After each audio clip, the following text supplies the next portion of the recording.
Hey guys, welcome back to my channel. If you're new here, my name is Angelisa, and on this channel we read, discuss, and obsess over books together. And today I'm super excited because Sunrise on the Reaping by Suzanne Collins is finally out. This is probably one of my most anticipated reads of the year, and you know, I placed the hold on the library immediately because I want to wait for the paperback before I buy the copy. And it was saying 3 weeks, and that was like a pretty short time compared to like several months, but I ended up biting the bullet and using my Audible credit this month to start it. So I did start the audiobook. I've just gotten past chapter 2, very beginning of the book, and I've already cried. So I'm very, very excited for this book. This weekend I've just been extremely busy and audiobooking a lot because I've been running a bunch of errands. Specifically today I'm doing my invitation. Like a whole bunch of mistakes happened, but I'm probably going to continue audiobooking while I just put together my wedding invitations, and then I'm probably going to sit down with the ebook because I have that and just kind of, I don't know, get invested. So for now, I'm going to be doing some invitation stuff while audiobook, and then I'll probably catch up with you guys a little bit later. But that's what today's reading vlog is going to be. We're going to read Sunrise on the Reaping. I'm going to keep it spoiler free, meaning that if you've read The Hunger Games, it's spoiler free. But if you haven't read The Hunger Games or don't know what The Hunger Games is about, this is going to be a little bit spoilery because I feel like it's very hard to explain like the concept and why Haymitch's story is so important and who he is without kind of knowing those books. Yeah, so right now we have literally just done the reaping, so the tributes have been chosen, and if you don't know, this is the second quarterquel. So the 50th Hunger Games, and in this quarterquel they put double the amount of tributes in. So Haymitch's year is double the amount of tributes. Yeah, that's where we're at, and I'm already emotionally distraught. Anyway, I will talk to you guys a little bit later.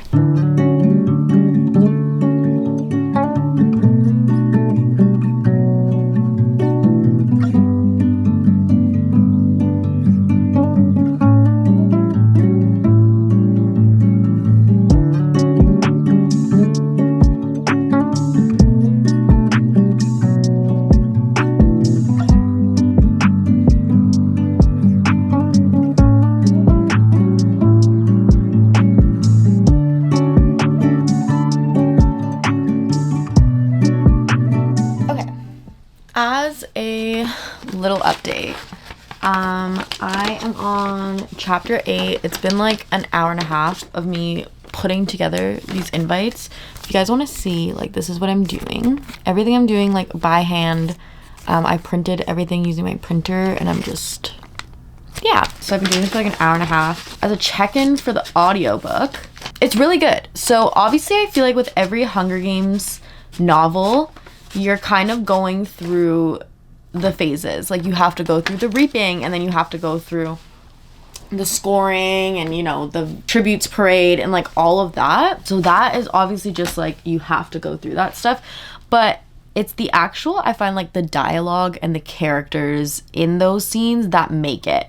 So for instance, in the Hunger Games, like, you're meeting kind of the Capitol people for the first time, and in in Catching Fire, you're meeting, you know, all of those quarterquel tributes. So this is really interesting because we are getting to re-meet or kind of get some context into some characters that are in the, you know, Hunger Games and Catching Fire books, obviously, ones that Katniss meets, but a lot of these people, you know, they would have had their own kind of past as well, and it's so interesting getting to hear about them and like where their kind of story started. In terms of like Haymitch's character, I really do like him. He is very different from his character later on, but I can definitely see the connection, like where it's going, and like how he went from who he is in this book to who we know him to be in the later books. So yeah, I mean, I'm just gonna keep on going. I'm really, really enjoying it. Like, I have no complaints. And once I finish these invites, I'm gonna sit down with my book and just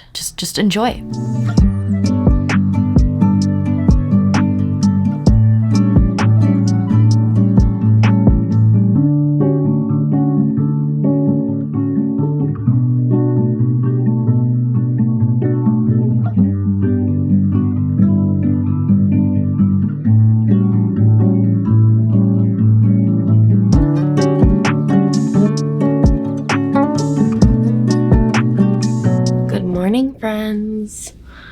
All right, so last night I made it to, I think, about 50% through the book. And then I started to fall asleep and I was like, I am not falling asleep while reading this book and missing stuff or like not reading stuff fully. So I decided to just stop and go to bed. But yeah, I'm on chapter 15 and we literally just entered the arena. Funnily enough, now that I'm this far into the book, I am kind of like sad because we're halfway through already, which means that like, and I literally feel like I read that in like no time because I've been so invested in this. So we're halfway through already and I know that a lot of sad things are gonna happen. Like, I just know, and I'm already getting emotional. I need to stop reading these types of books on my period. I know this sounds really stupid because it's a fictional character, it's a fictional book, etc., etc.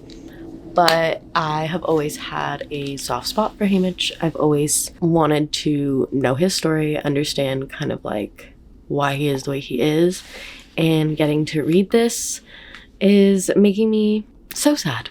So very sad for him.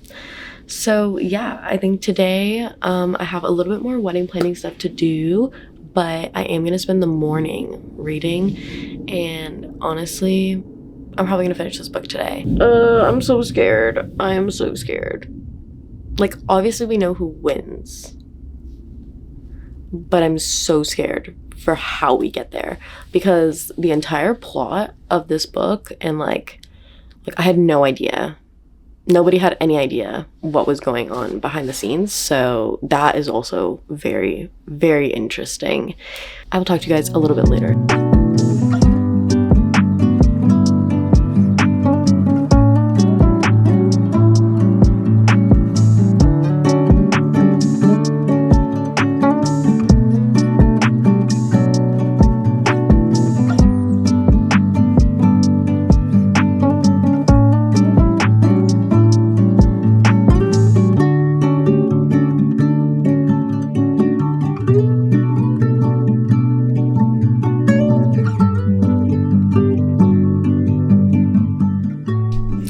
Guys, I don't remember what chapter I was on before, but I'm on chapter 21 now, and again, like I have cried like 3 or 4 times. Like this book is, I would say, probably one of her saddest, like probably the saddest out of the whole series.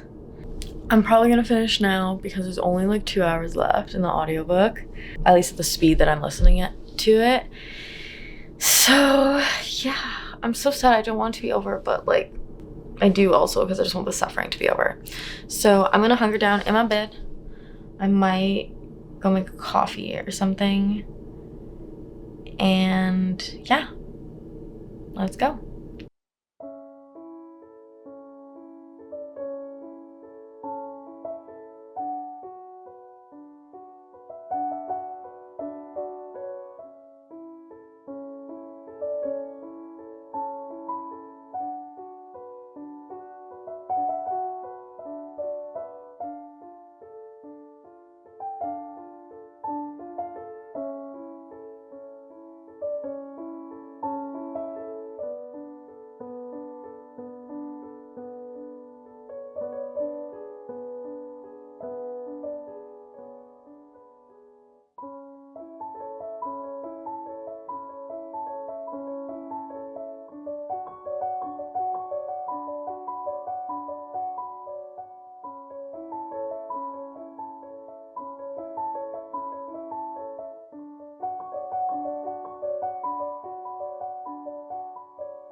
that was literally the most perfect version of his story that I could think of. Like, I couldn't write anything differently. It was so perfect. No, yeah, that was a 5 stars. I need the movie.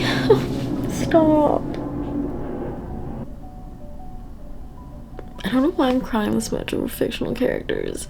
I know it sounds like very cliche, but I think The Hunger Games is like my favorite dystopian world. And that epilogue, I was not expecting that, but it made me really happy. I love Haymitch. That's all I'm gonna say. I can't conceptualize my thoughts properly right now. I literally just want to go sob. Like, I've never like cried after a book like this. So much happened. Like, I'm having trouble processing. You know what the worst part is? That like a lot of what happens, like, you know, like if you've watched The Hunger Games, you know, like, you know what's gonna happen. But reading it and experiencing it with him. Anyway, if you haven't read it yet, just go read it, because it's very worth it, and I read it in under 24 hours. So yeah.